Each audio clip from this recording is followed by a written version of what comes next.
حضرت علامہ مولانا مفتی فیضان المصطفیٰ صاحب قبلہ قادری دامت برکاتہم القدسیہ کی بارگاہ میں عریضہ پیش کروں گا کہ حضرت تشریف لائے اور اپنے خطاب نایاب سے ہم تمام سامعین کو شاد کام کریں. آئیے نعرے تکبیر و رسالت کی صدائیں بلند کر لیں. نعرے تکبیر، ذرا اور بلند آواز سے نعرے تکبیر، نعرے رسالت، نعرہ رسالت، مسلک اعلیٰ حضرت فیضان اعلیٰ حضرت، عرس حضور صدر الشریعہ، خانواد حضور صدر الشریعہ، اساتذہ جامعہ امجدیہ. نعرہ تکبیر، نعرہ رسالت.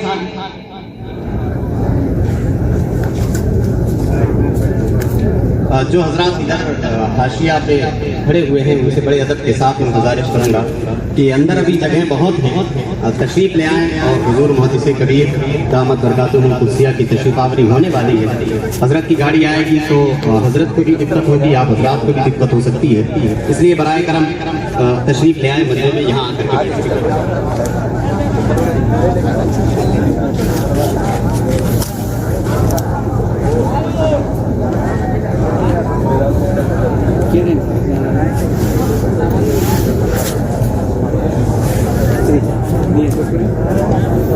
اسٹیج پر رونق افروز جلیل القدر علماء کرام،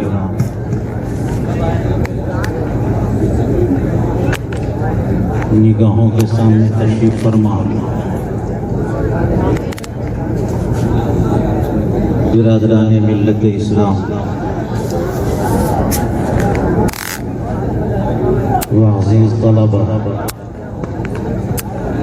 و جملہ زائرین عرس صدر الشریعہ، السلام علیکم ورحمۃ اللہ وبرکاتہ. وعلیکم السلام ورحمۃ اللہ وبرکاتہ. الحمدللہ، الحمدللہ رب العالمین، والصلاة والسلام على سید الانبیاء والمرسلین،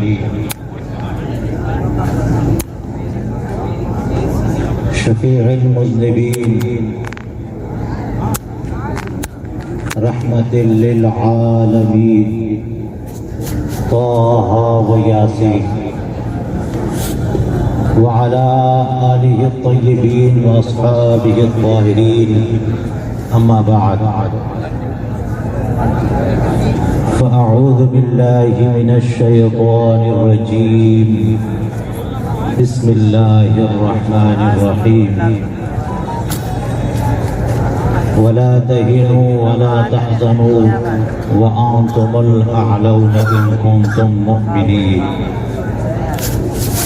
آمنت باللہ، صدق اللہ العلی العظیم، وصدق رسوله النبي الأمين الكريم الرؤوف الرحيم، ونحن على ذلك لمن الشاهدين والشاكرين، والحمد لله رب العالمين.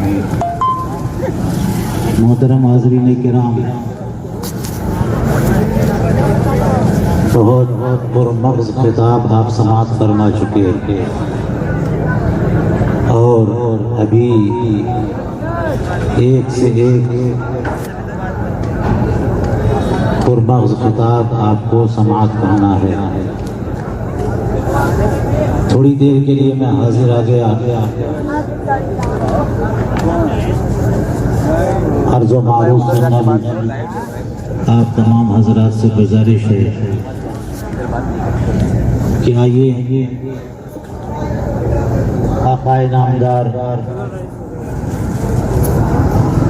دو عالم کے مالک و مختار جناب احمد مجتبیٰ محمد مصطفیٰ صلی اللہ علیہ وسلم کے مقدس بارگاہ میں درود پاک کا نذرانہ پیش کر لیں. اللہم صلی علی سیدنا و شفیعنا و حبیبنا و طبیبنا و مولانا محمد وعلى آلہ و اصحابہ دائما ابدا.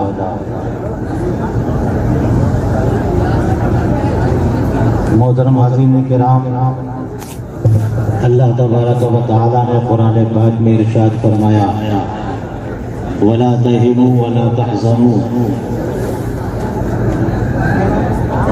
کمزور نہ بنو، حزن و ملال کے شکار مت بنو، وَأَنْتُمُ الْأَعْلَوْنَ إِن كُنتُم مُؤْمِنِينَ، تم ہی سربلند اور سربراہ ہوگے اگر تم ایمان والے ہو۔ یہ قضیہ شرطیہ ہے، جس کا مطلب یہ ہوا کہ اگر تم ایمان والے ہو تو سربلند تم ہی رہو گے۔ اس کا مطلب یہ ہے کہ اگر ایمان والے نہیں تو پھر سربلندی نہیں مل سکتی۔ اور اسی کو دوسرے الفاظ میں کہا جائے تو یوں بھی کہا جا سکتا ہے کہ اگر ہم سے سربلندی روٹ چکی، ہماری عظمت رفتہ ہم سے دور جا چکی، ہم نہتے ہو چکے، ہم کمزور ہو چکے، ہم مردگی کا شکار ہیں، حزن و ملال کا شکار ہیں، تو کہیں نہ کہیں یہ ہمارے ایمان کی کمزوری کی وجہ سے۔ آج پوری دنیا کے منظرنامے پر ایک نظر ڈالیے تو آپ کو اندازہ ہوگا اس وقت پوری دنیا میں مسلمان بڑی تعداد میں ہونے کے باوجود طرح طرح سے انڈر پریشر ہیں، ستائے جا رہے ہیں، گھدیڑے جا رہے ہیں، ظلم کا شکار بن رہے ہیں، مسلمانوں کو ان کے گھروں سے نکالا جا رہا ہے، مسلمانوں کی نسل کشی ہو رہی ہے۔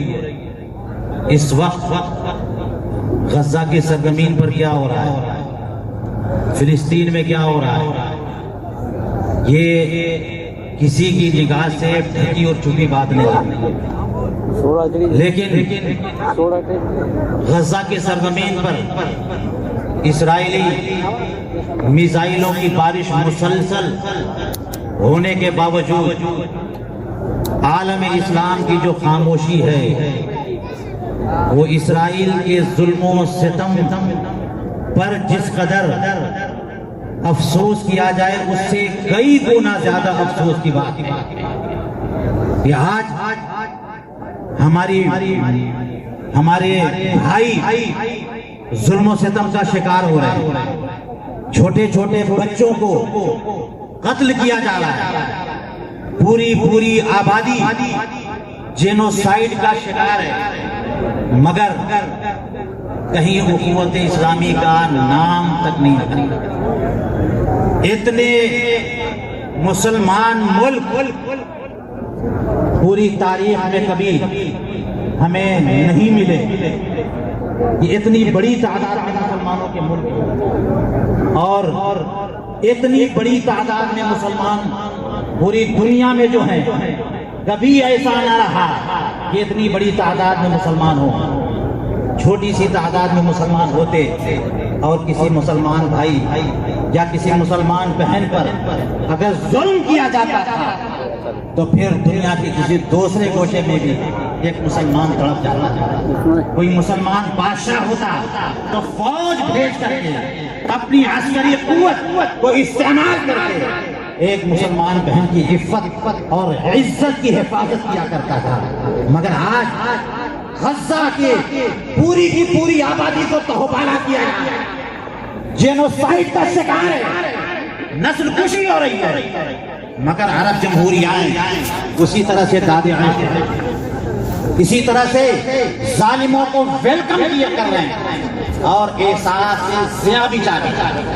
اسی لیے کہا گیا اور کہنے والے نے کہا کہ قوت فکر و عمل پہلے فنا ہوتا ہے، پھر کسی قوم کی شوکت پہ زوال آتا ہے۔ مسلمانوں میں ایک دو نہیں درجنوں ایسے ملک ہیں جو کئی سو کتنے ممالک سے عسکری قوت میں طاقت میں بڑھ چڑھ کر ہیں۔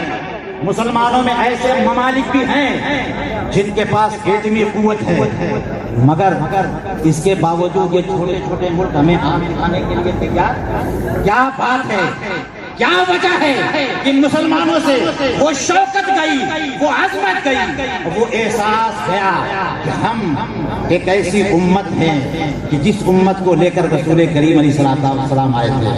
ہم ایک ایسے نبی کی ماننے والے ہیں جو آفاقی مشن لے کر کے ہم کو گئے اور شرق سے غرب تک سب کو ایک کلمے کے نام پر ہمیں متحد کیا تھا۔ اس نبی کی کا کلمہ پڑھنے والے ہم لوگ ہیں، مگر ملک تباہ کیے جا رہے ہیں اور آبادی تباہ کی جا رہی ہے، مگر کسی کے کام پر ہم نہیں رہیں۔ آج ہم اپنے ملک کے حالات میں جو ملک میں جن حالات کا سامنا کر رہے ہیں وہ بھی کسی سے ڈھکی چھپی بات نہیں ہے۔ آپ دیکھ لیجئے، ایک زمانہ تھا بابری مسجد کا انہدام کیا ہوا، اس کو مسمار کیا گیا، ہمارے ری ایکشن کو چیک کیا گیا کہ دیکھیں ان لوگوں میں کتنی قوت مدافعت اور کتنی قوت مزاحمت ہے۔ جب کچھ نہیں ہوا تو یکے بعد دیگرے سلسلہ شروع ہو گیا۔ بڑے افسوس کے ساتھ کہنا پڑتا ہے کہ آج کی ڈیٹ میں پورے ملک میں ایک مسلمان کو جن حالات کا سامنا ہے، ہماری مسجدیں سوالیہ نشان، ان کی حفاظت پر سوالیہ نشان قائم ہو چکا۔ ہم ان مدارس جن کے تحفظ کے بارے میں کسی قسم کے فکر کا شکار بھی نہ تھے، آج بہت مشکل ہو گیا اس مسجد کی بنیادوں کی حفاظت کرنا۔ کیا وجہ ہے کہ مسجدیں بھی نشانے پر ہیں، مدرسے بھی نشانے پر ہیں، خانقاہیں بھی نشانے پر ہیں۔ کبھی ہم نے یہ نہیں سوچا تھا کہ ہمارے بزرگوں کے بارے میں جملے کہے جائیں گے کہ فلاں کو قبر اٹھا کر کے پھینک دی جائے، نہیں معلوم کب خواجہ اجمیری کی بارگاہ تک ان لوگوں کے سرکش کا ان کی ریشہ دوبانیہ وہاں تک پہنچے۔ مسلمانوں، یہ سب ہمارے لیے ایک چیلنج ہے کہ ہم اپنی گریبان میں جھانکیں اور دیکھیں کہ کمزوری آئی تو کہاں سے آئی۔ اتنی کمزوری آئی کہ ہم کو اتنا دبا دیا گیا کہ ہم ایجوکیشن بھی نہیں کر سکتے، ہم ہڑتال بھی نہیں کر سکتے، ہم سزائے احتجاج بھی بلند نہیں کر سکتے، ہم کو آپسی اختلافات میں الجھا دیا گیا۔ یہ وہی بات ہے کہ اصل ہمارے ایمان کی کمزوری ہے۔ حدیث پاک میں فرمایا گیا تھا کما تکونون کذالک یؤمر علیکم، جیسے تم ہوگے ویسے تمہارا امیر تم پر مسلط کیا جائے گا۔ یہ امرا، یہ وزراء، یہ حکومت، یہ اقتدار پر بیٹھنے والے لوگ، یہ ہمارے اعمال کا بدلہ ہے۔ یہ لوگ جیسا کہ ایک موقع پر ایک شاعر نے کہا تھا، جب نادر شاہ درانی نے دلی پر حملہ کیا تھا اور دلی کے گلی کوچوں میں خون کی نہریں بہہ رہی تھیں، اس وقت کہا تھا کہ شامت اعمال ماں صورت نادر۔ یہ جب بھی مسلمانوں پر برا وقت آتا ہے، جب بھی مسلمانوں کے بقا پر سوال آتا ہے، مسلمانوں کی پراپرٹیز کی حفاظت مسئلہ بن جائے، مسجدوں کی حفاظت ایک مسئلہ بن جائے، مدارس کی حفاظت مسئلہ بن جائے، تو سمجھ لو ہمارا ایمان کمزور ہو چکا۔ اب ایک زمانہ تھا جب مسجد اقصی کی طرف آنکھ اٹھا کے دیکھنے کی کسی کے اندر ہمت نہیں تھی، مگر آج کثرت سے اسی کے گردا گرد عرب جمہوریاں اور ایسی بھی جمہوریاں ہیں، اگر آپسی جنگ ہو تو اتنی زبردست جنگ ہوتی ہے کہ کسی کا ہتھیار ختم ہونے پہ نہیں آتا، مگر وہاں اسرائیل مسلسل حملہ کر رہا ہے اور آج یہودی قوم یہ مسجد اقصی میں داخل ہو چکے، مگر ان بے شرم بادشاہوں کے کانوں پر جو بھی نہیں رہ گئی۔ ہمارا وجود کہاں گیا؟ یہ بادشاہ کس کام سے؟ یہ مسلمانوں کی جمہوریت کس کام کی؟ یہ ارباب اقتدار کس کام کے؟ ان لوگوں کے ٹینک کس کام کے؟ یہ ہتھیار کس کام کے؟ اتنی بڑی تعداد میں مسلمان بسنے والے کس کام کے؟ جب ہم احساس زیاں بھی نہ کر سکے، اپنی آواز بلند بھی نہ کر سکے، جب اس ایکشن پر ری ایکشن بھی نہ کر سکے، تو سمجھ لو کہ ہمارا ایمان کا کیا حال ہے۔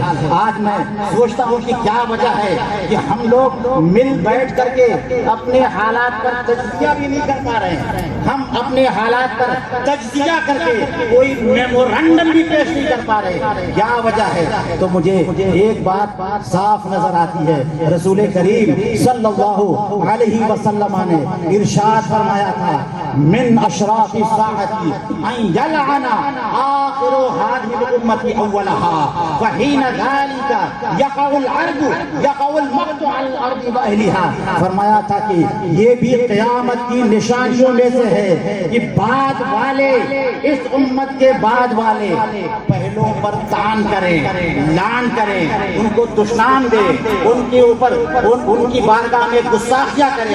آج دیکھ لیجیے مسلمانوں میں ہر وہ کام ہو رہا ہے جو نہیں ہونا چاہیے۔ نمازوں کی فکر نہیں ہے، مسلمانوں کو ایجوکیشن کی فکر نہیں ہے، مسلمانوں کو اپنے بزنس کی فکر نہیں ہے، کمانے کی فکر نہیں ہے۔ اگر فکر ہے تو اس چیز کی اس جگہ سکرین کس لیے ہوئی؟ حضرت معاویہ رضی اللہ تعالیٰ عنہ کے کیریئر کو انالائز کرنے کی فرصت ہے۔ اس قسم کے جتنے بھی آڈیوز اور ویڈیوز ہیں، یہ ہمارے نوجوانوں کے سامنے ایک اوپن گویا کہ یونیورسٹی مل گئی ہے کہ ہر ایک کے کیریئر کو چیک کریں، دیکھیں کس نے کب کیا کیا۔ یہی وہ بات ہے کہ جس کی وجہ سے ہم دیکھتے ہیں کہ ہماری نئی نسل کی دل سے عظمتیں رفتہ جاتی رہی، بزرگوں کا احترام جاتا رہا، صحابہ کا احترام جاتا رہا، اہل بیت کرام کا احترام جاتا رہا، ائمہ مجتہدین کی اقتداء اور تقلید کا وہ مزاج جاتا رہا جو ہمارے آقا نے ہم کو دیا تھا۔ اسی لیے رسول کریم علیہ الصلوۃ والسلام نے ارشاد فرمایا تھا، کذالک یؤمر علیکم، اور یہ بھی فرمایا تھا کہ قیامت کی نشانی میں سے یہ ہے کہ تمہارے لوگوں کی زبان اپنے اکابر پہ کھلے گی، اپنے کارناموں پر نظر نہیں ہے، اپنے کردار پہ نظر نہیں، اپنے کیریئر پہ نظر نہیں، اپنے فیوچر پہ نظر نہیں۔ اگر نظر ہے تو اسلام کی تاریخ میں جو کچھ لوگوں کی گری سطح اور گری ہوئی نظر سے کوئی ایسا کردار مل جائے جس پہ انگلی رکھنے کا موقع مل جائے، اور اس طرح سے لوگ ہمارے اکابر کے کیریئر کو انالائز کرتے، تجزیہ کرتے ہیں۔ آج دیکھ لیجیے چھوٹے چھوٹے بچے بھی اپنا موبائل کھول کر کے، فیس بک کھول کر کے ویڈیو، اور جناب یوٹیوب کھول کر کے یہ انجینئر مرزا اس کے ویڈیوز دیکھتے ہیں، اور جو بھی نگیٹو اسپیچز کرتا ہے، نگیٹیوٹی معاشرے میں پھیلاتا ہے، اسی کو زیادہ لائکس ملتے ہیں، اسی کو زیادہ ویوز ملتے ہیں۔ تو پتا چل گیا کہ اگر یوٹیوب سے پیسہ کمانا ہے تو جناب اکابر کو گالیاں دینا شروع کرو، گستاخیاں کرنا شروع کرو، زیادہ ویوز آئیں گے، زیادہ لائکس آئیں گے، اور اگر ویوز زیادہ آئیں تو یوٹیوب سے کمانے کا دھندا بھی شروع ہو جائے گا، سائٹ سے انکم بھی شروع ہو جائے گی۔ اور یہ وجہ ہے کہ آج نوجوانوں سے، ہمارے قوم سے عظمتیں رفتہ جاتی رہی، اکابر کا احترام جاتا رہا، اور ہمارے اسلاف کا احترام جاتا رہا۔ ہر بندہ تیار ہے اعلیٰ حضرت پر کرٹیسائز کرنے کے لیے، صدر الشریعہ پہ کرٹیسائز کرنے کے لیے، صحابہ پہ کرٹیسائز کرنے کے لیے۔ جب ہم نے اپنے اکابر کے عزت و عظمت کو پر سوالیہ نشان قائم کیا تو کیا ہم امید رکھتے ہیں برادران وطن سے تیاری میں ہے کہ موقع ملے اور ہمیں ایسے مواد ملے کہ ہم مسلمانوں کی تاریخ سے اس قسم کی چیزیں لے کر آئے کہ نوجوان مسلمانوں کو ان کی تاریخ سے کاٹ کے رکھتے ہیں۔ آج یہ موقع ملا، آج یہ موقع ملا، اور یہ لوگ تیار ہو کر کے میدان میں آ گئے، اور چنانچہ ایسے عالم میں ہم دیکھ رہے ہیں ہم کچھ بھی نہیں کر پا رہے۔ اس لیے اس موقع پر میں کوئی اور میسج دے نہیں رہا، صرف اتنا میسج دیتا ہوں کہ جب بھی اس قسم کے معاملات ہمارے سامنے آئے کم سے کم ہم مذمت تو کریں، کم سے کم ہم مخالفت تو کریں، کم سے کم ہم اپنے میرے سکوت توڑیں اور ایسے معاملے میں احتجاج احتجاج کی صدا بلند کر کے اپنا نام خاموش رہنے والوں نے نہ لکھا کر کے اپنا نام اس قسم کے برے کردار کے مخالفین میں اور احتجاج کرنے والوں میں لکھا کر کے کم سے کم اس پوزیشن میں تو لائیں کہ ہم یہ جو بھی خراب غلط کام ہو اس میں ہماری رائے شامل نہ ہو. اس لیے مسلمانوں یہ ضرورت ہے کہ ہم اپنے ایمان کو بھی چیک کریں. یہی وجہ ہے کہ ہمارے اکابر موجودین اکابر مسلسل ہمیں تلقین کرتے ہیں کس بات کی؟ ایمان پر ثابت کریں. اکابر کا احترام، بزرگوں کا احترام، مسلک اعلیٰ حضرت پر استقامت. ایک زمانہ تھا جب گستاخی کرنا وہابیوں کا فاصلہ مانا جاتا تھا. انبیاء کرام کی شان میں گستاخی کون کرتا ہے؟ وہابی کرتا ہے. اہل بیت کرام کی شان میں گستاخی کون کرتا ہے؟ وہابی کرتا ہے. اب یہ چیز گئی، اب جناب سنیوں میں بھی ایک سے ایک ہے. اب اپنے لوگوں میں بھی پیدا ہو گیا جو بڑی آسانی کے ساتھ اہل بیت کرام کی شان میں گستاخی، صحابہ کرام کی شان میں گستاخی، اپنے اکابر کی شان میں گستاخی، اپنے بزرگوں کی شان میں گستاخی.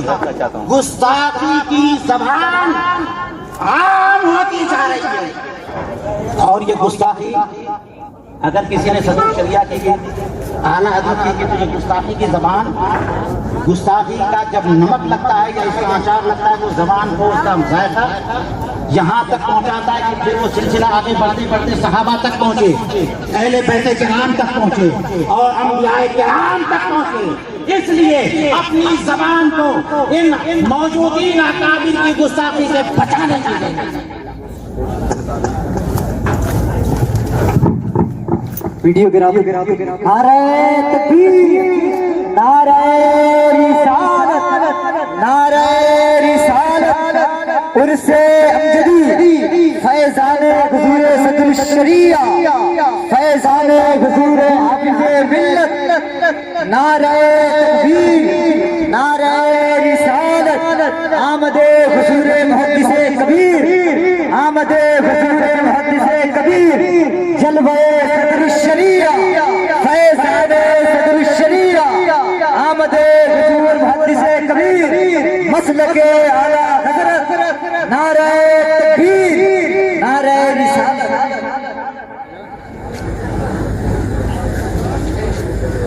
کہاں پہ ہے؟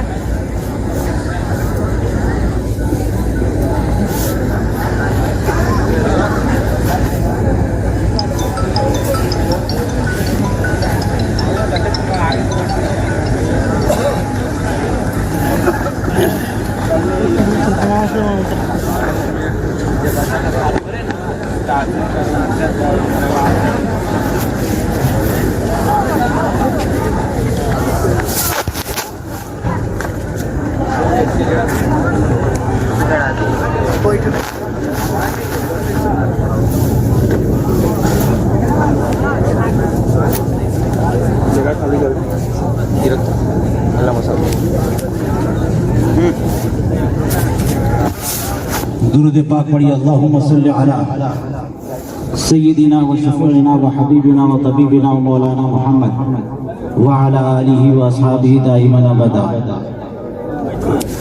بس آخری 2-4 منٹ میں اپنی گفتگو ختم کرتا ہوں.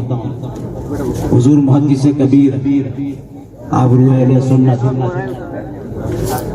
سچے ترجمان مسلک اعلیٰ حضرت ہماری نگاہوں کے سامنے تشریف فرما ہے. میری گفتگو کانوں سے سماعت کرے، نگاہیں حضور محدث کبیر کی طرف رہے. درود پاک ایک بار اور پڑھ لیجیے. اللہم صلی علی سیدنا و شفیعنا و حبیبنا و مولانا محمد وعلی آلہ و اصحابہ دائما ابدا.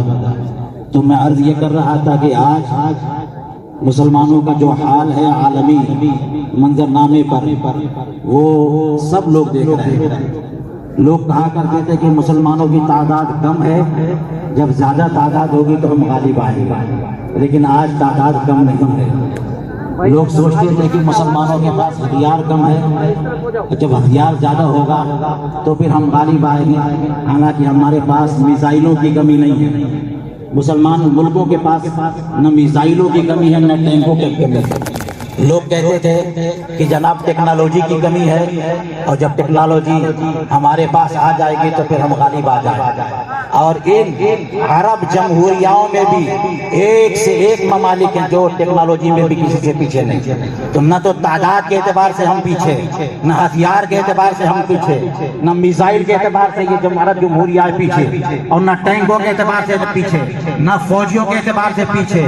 کسی اعتبار سے پیچھے نہ رہنے کے باوجود کیا وجہ ہے کہ آج تجارت میں سب سے پیچھے، ایجوکیشن میں سب سے پیچھے، اور اتحاد میں سب سے پیچھے. ہر معاملے میں ان کو کھدیڑا جا رہا ہے، ہر معاملے میں ان کی بستیوں کو تہو بالا کیا جا رہا ہے. وجہ وہی ایک نظر آتی ہے کہ ایمان کی کمزوری. ولا تہنوا ولا تحزنوا وانتم الاعلون ان کنتم مؤمنین. فرما دیا کہ اگر مومن رہو گے تب غالب آؤ گے، اور اگر ایمان پکا نہیں رہا تو کوئی غلبے کی کوئی گارنٹی نہیں ہے. اور غلبہ گیا، اتحاد پارا پارا ہوا، اس کا مطلب ایمان میں کمزوری آ گئی. اب سمجھ میں آیا کہ ہمارے شیخ کیوں ہر جلسے میں، ہر بس میں صبح و شام ہماری عوام کو اس بات کی تلقین کرتے رہتے ہیں کہ مسلک اعلیٰ حضرت مضبوطی سے مضبوطی سے قائم ہو جاؤ، اس مسلک کو مضبوطی سے تھام دو. کیونکہ ان کنتم مؤمنین کا اس زمانے میں اگر کوئی مطلب ہے تو یہی مطلب ہے کہ مسلک اعلیٰ حضرت کو اگر تم نے مضبوطی سے تھام لیا تبھی تم جا کے سچے اور پکے مسلمان، تبھی جا کے سچے اور پکے مسلمان. اور یہ درس جیسا کہ ہمارے شیخ حضور محدث کبیر نے ہمیں دیا اور پوری دنیا کو دیا ہے، یہی درس ہمیں صاحب عرف حضور صدر الشریعہ رحمۃ اللہ تعالی علیہ سے بھی ملا. ایمان کی پختگی کے لیے حضور صدر الشریعہ رحمۃ اللہ تعالی علیہ نے اپنی زندگی لگا دی، اپنا مشن لگا دیا، اپنے بچوں کو لگا دیا، اپنی دولت لگا دی، اپنی عزت لگا دی، اپنا وقت لگا دیا. حضور صدر الشریعہ علیہ رحمان نے مسلک اعلیٰ حضرت کی ترویج و اشاعت کے لیے لگا دیا. یہاں تک کہ میں نے حضور صدر الشریعہ کے خطوط میں ایک خط وہ بھی پڑھا جو خط حضور صدر الشریعہ علیہ الرحمن نے مکہ مکرمہ سے حضور سیدی اعلیٰ حضرت کو بھیجا. وہ خط بھی آپ ہمارا جو مرتب کرتا مجموعہ ہے رہنما خطوط، اس میں پہلے نمبر پہ وہ خط آپ دیکھ سکیں گے. اس میں مکہ مکرمہ سے حضور صدر الشریعہ رحمۃ اللہ تعالی علیہ اعلیٰ حضرت کی بارگاہ میں خط لکھتے ہیں اور لکھتے ہیں کہ میں جب یہاں پر حاضر آیا تو عمرے سے فارغ ہونے کے بعد حضور پرنور یعنی اعلیٰ حضرت کو خطاب کرتے ہیں. آپ کا رسالہ شمائم العنبر لے لے کر کے علماء حرمین، علماء مکہ مکرمہ کی بارگاہ میں جاتا رہا تاکہ کسی سے کبھی کسی سے تقریر لوں، کبھی کسی سے تقریر لوں، کبھی کسی سے تقریر لوں. اور ایک جملہ صدر الشریعہ علیہ الرحمن نے فرماتے کہ میں نے اس کام کو اتنی اہمیت دی کہ میں نے طواف پر بھی اس کو مقدم رکھا. حضور سیدی اعلیٰ حضرت انوار البشارہ میں فرماتے ہیں کہ جب بندہ حج کے لیے پہنچے اور عمرے سے فارغ ہو، چاہے قارن ہو چاہے متمتع ہو، عمرے سے فارغ ہو تو سب سے افضل ترین اگر کوئی عبادت ہے تو صرف عمرہ ہے، صرف وہ طواف، کثرت سے طواف کرتا ہے اعلیٰ حضرت. مگر صدر الشریعہ علیہ الرحمن فرماتے ہیں کہ نفلی طواف پر بھی میں نے شمائم العنبر پر تقریضات دینے کو اہمیت دی.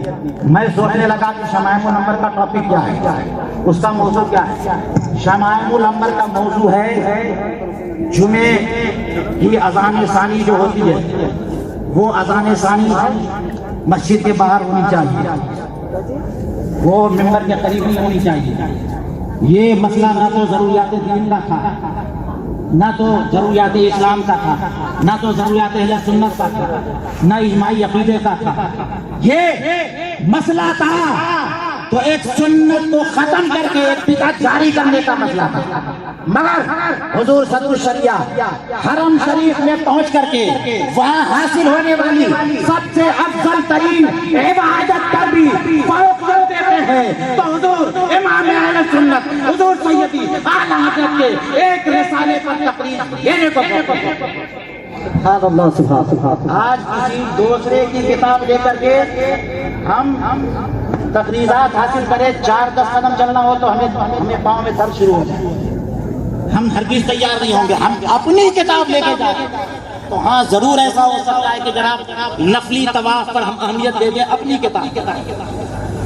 اپنی کتاب پر تقریر حاصل کرنے کو نفلی طواف پر اہمیت دیں۔ ارے نفلی طواف کیا، اپنی کتاب پر تو واجبات بھی پیچھے چلی جاتی ہے، واجبات پر بھی ہم ترجیح دے سکتے ہیں، ایسے معاملہ، لیکن حضور صدر الشریعہ علیہ السلام کا یہ خط بتاتا ہے اور یہ تمام اہل سنت کو یہ میسج دیتا ہے، یہ امام اہل سنت کی جو تعلیمات ہیں، ان کی جو نگارشات ہیں، ان کے جو افکار ہیں، ان کے جو فتاوا ہیں، ان کے جو رسائل ہیں، ان کی جو تصنیفات ہیں، ان کا جو مذہب و مسلک جو ان کی کتابوں سے ظاہر ہے، ان پر ثابت رہنا یہ تمام فرائض سے اہم ترین فرض ہے۔ اعلیٰ حضرت نے لکھ دیا، صدر الشریعہ نے کر کے دکھا دیا۔ اور یہ ایک آخری بات، اس پر میں رخصت ہونا چاہوں گا۔ سب لوگ جانتے ہیں کہ کنز ایمان ترجمہ قرآن، ترجمہ کو اعلیٰ حضرت کا لکھوایا کس نے؟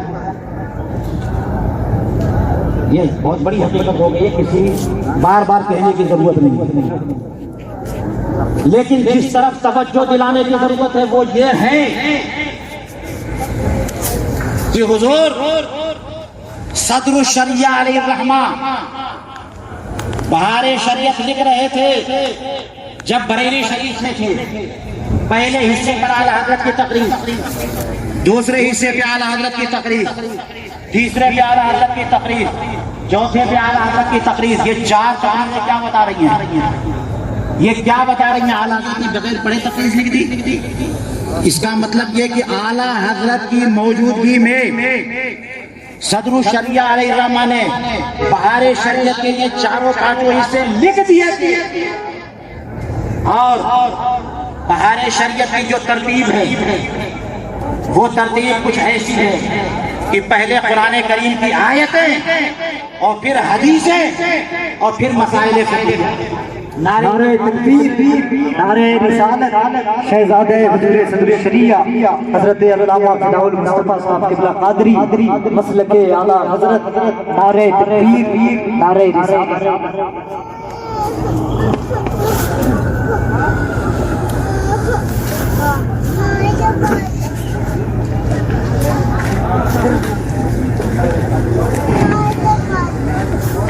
درود پاک پڑھیے، اللہم صلی علی سیدنا و شفیعنا و حبیبنا و مولانا محمد وعلی آلہ و اصحابہ دائما ابدا۔ تو میں عرض یہ کر رہا تھا، یہ ترجمہ کنز ایمان، ترجمہ اعلیٰ حضرت، ترجمہ یہ اعلیٰ حضرت کا ہے، لیکن املا حضور صدر الشریعہ نے کیا، املا صدر الشریعہ نے کیا، کوشش صدر الشریعہ کی تھی، پیش رفت پیش قدمی صدر الشریعہ کی تھی، ریکویسٹ صدر الشریعہ کی تھی، ابتدا بھی صدر الشریعہ نے، انتہا بھی صدر الشریعہ نے کیا، کاغذ بھی صدر الشریعہ کا، قلم بھی صدر الشریعہ کا، روشنائی بھی صدر الشریعہ کی، ترجمہ اعلیٰ حضرت کا۔ آج ہمارے طلبہ فارغ ہو جاتے ہیں تو املا کرنا انسلٹ مانتے ہیں، املا کرنا اگرچہ انہی استاد کی بات پہ املا کرنا ہو، جن استاد کے ساتھ زانوے ہدف دیکھی ہے، مگر آج کی ڈیٹ سے فارغ ہوئے کہ معیار بدلے، اب انسلٹ چھوٹی چھوٹی باتوں پہ ہونے شروع ہو گئی۔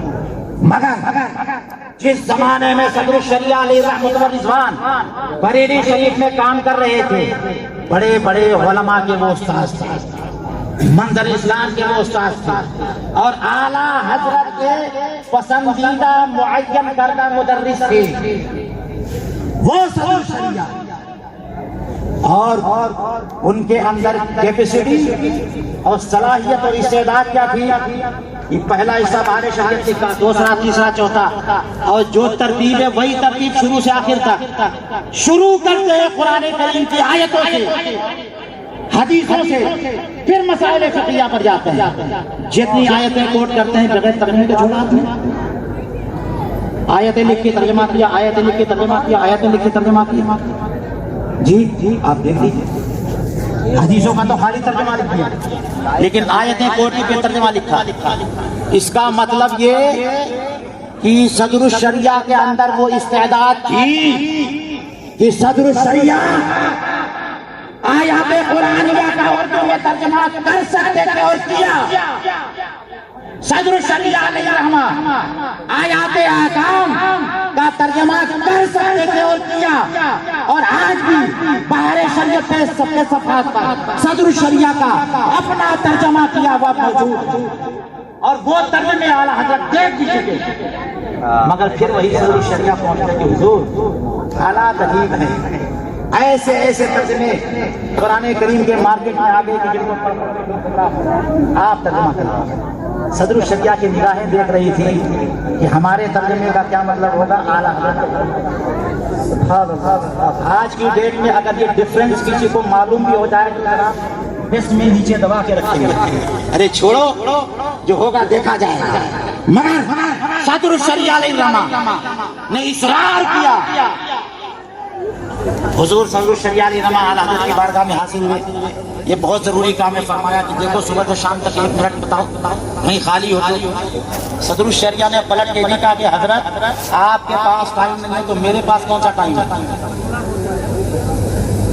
میرے استاد میرے شیخ حضور محدث کبیر نے بتایا کہ اماں جی یعنی ہماری دادی جان بتاتی تھی کہ بریلی شریف میں ان ایام میں جب صدر الشریعہ وہاں ہوتے تھے تو دادی جان وہاں راتوں کا کھانا بنا کر کے 2 بجے تک انتظار کرتی دادا جان کا کہ اب آئیں اور کھانا لگاؤں کھلاؤں پھر کھاؤں پھر سوؤں. اب آئیں کھانا لگاؤں کھلاؤں پھر سوؤں. 2 بج جاتے تھے. صبح سے صدر الشریعہ علیہ الرحمہ اپنا مطالعہ کریں, منظر اسلام مدرسے میں تدریس کریں, اس کے بعد پروف ریڈنگ کریں, املا کریں, فتوے کا جواب لکھیں, اعلیٰ حضرت کو خطوط سنائیں, خطوط کا جواب املا کریں, پھر ساری چیزیں ملائیں, مطبع اہل سنت کا کام کریں اور ترجمہ اعلیٰ حضرت کو تفسیروں سے ملائیں. ملاتے 2 بجے. تو جب اعلیٰ حضرت نے کہا کہ صبح سے شام تک ٹائم کا, تو صدر الشریعہ نے یہ نہیں کہا کہ میرے پاس بھی تو ٹائم ہے, بلکہ ضد کیا کہ حضور وہی ٹائم دے دیا جائے. اعلیٰ حضرت سے اصرار کر کے صدر الشریعہ علیہ الرحمہ نے جو قرآن پاک کا ترجمہ کروایا, یہ ترجمہ اعلیٰ حضرت کا جو منظر عام پر آیا اور آج پوری دنیا اسلامیت کے عقیدے کا حفاظت کر رہا ہے, عقیدے کی حفاظت کر رہا ہے. اس میں اگر کسی کو کیریئر اور کریک کرتا ہے تو وہ صدر الشریعہ علیہ الرحمہ ہو جاتا ہے. دعا ہے کہ اللہ تبارک و تعالی حضور صدر الشریعہ علیہ الرحمہ کے مرتبہ انور پہ مغفرت و رضوان کی بارش فرمائے. وآخر دعوانا الحمدللہ رب العالمین.